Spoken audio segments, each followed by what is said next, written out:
Kembali lagi di channel YouTube Tutorial Aditya ya. Kali ini kita akan mempelajari dua fungsi Excel, yaitu fungsi Workday dan fungsi Network Days ya. Kedua fungsi ini digunakan untuk manajemen waktu dalam satu proyek ya. Ini misalnya contoh, atau misalnya bisa juga digunakan dalam pekerjaan-pekerjaan lain. Nah, tapi sebelum kita mulai ya, jangan lupa untuk like videonya ya, follow di akun ini, subscribe, share, dan save videonya kalau kamu rasa bermanfaat. Nah, yang pertama fungsi workday ya. Fungsi workday ini digunakan untuk menghitung tanggal kerja berikut atau sebelum berdasarkan jumlah hari kerja. Jadi kita akan mengestimasi kapan sih selesai pekerjaan. Di sini kita sudah ada satu set data, di mana di sini ada tahapan proyek. Misalnya nih, kita mengerjakan proyek tahap 1 sampai tahap 6, lalu ada estimasi jumlah pengerjaan, lalu tanggal mulainya. Lalu di sini sudah ada apa namanya, hari-hari liburnya, misalnya hari-hari libur ya, misalnya ini hari liburnya di sini. Oke, sebelum kita mulai, nanti kita akan mengisi di kolom C dan di kolom D. Nah, pertama-tama kita akan menyelesaikan dulu tahap pertama ya. Tahap pertama ini kita ketikkan fungsi workday. Udah ketemu, start day-nya misalnya tanggal 14 bulan 3, lalu estimasi pengerjaan misalnya 7 hari, dan nanti akan kepotong libur misalnya. Ini udah termasuk Sabtu Minggu ya. Terus kita tambahin hari-hari libur misalnya. Ini ambil contoh di bulan Maret 2025 kemarin. Ini lalu kita kontrol, bukan kontrol ya, tekan F4 biar absolute ya, tidak bergerak mana-mana. Lalu kurung tutup. Oke.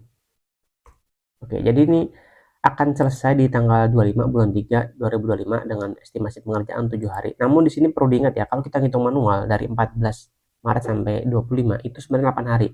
Tapi secara Excel dia akan menambahkan apa namanya, plus 1 gitu ya, ditambah 1 hari gitu. Nggak tahu kenapa, tapi memang seperti itu sudah fungsi Excel.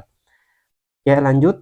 Lalu bagaimana tahap 2? Nah, tahap 2 itu asumsinya kalau misalnya tanggal selesai yang di tahap 1 itu menjadi tanggal mulai di tahap kedua misalnya ya.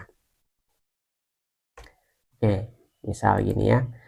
Lalu kita tinggal kontrol D aja di sini. Nah, oke. Dan yang di kolom C tinggal kita kontrol D juga dari C13 ke C17. Nah, jadi di sini kita bisa lihat ya.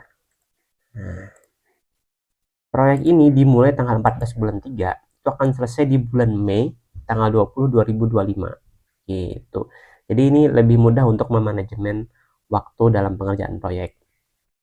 Lanjut, kita akan belajar fungsi network day. Ini sebenarnya kebalikan dari fungsi workday. Kalau tadi di workday ini kita ngitung tanggal selesainya kapan estimasinya. Kalau di network day ini adalah kita ngitung berapa lama sih pekerjaan atau proyek itu akan diselesaikan. Sama kayak tadi, kita sudah ada data ya. Di sini ada hari liburnya, di sini ada tahapan proyeknya, di sini ada tanggal mulai, dan di sini ada tanggal selesainya. Di sini saya tambahkan satu data lagi, misalnya upah harian. Upah harian, misalnya kita menyewa orang untuk mengerjakan suatu proyek, di mana kita akan membayar orang tersebut apabila proyek itu sudah selesai. Ini bisa teman-teman modifikasi nantinya. Nanti di sini ada total upah borongannya ya. Oke, contoh ya, fungsi network day ini. Tapi sebelum itu, kegunaannya apa nih? Ini bisa menghitung durasi kerja atau proyek hari efektif, lalu menghitung jumlah hari kerja karyawan, lalu kita bisa membantu perhitungan tenggat waktu deadline yang realistis ya gitu ya. Lalu kita bisa efektif untuk laporan kehadiran atau cuti, dan bisa menghindari perhitungan manual hari kerja. Fungsinya sama juga dengan workday juga, sama kegunaan utamanya sama seperti ini. Oke, sebagai contoh ya, bagaimana kita menghitung estimasi pengerjaannya. Ini bukan estimasi sih, pengerjaannya, lama waktu pengerjaan gitu ya, lama waktu kayak pengerjaan. Oke, contoh ya, kita ketik fungsi network day ya, lalu start date-nya kapan, tanggal 14 bulan 3, lalu tanggal selesainya 25 bulan 3, lalu holiday-nya kapan nih. Nah, kita ambil data dari sini, dari B3 sampai B9. Lalu kita tekan absolute kan, tekan F4, kurung tutup, enter. Jadi dari 14 bulan 3 sampai 25 bulan 3 itu lama pengerjaannya adalah 8 hari ya. Tinggal kita kontrol D dari D12 ke D17, Ctrl D, maka waktu pengerjaan proyek ini adalah 44 hari.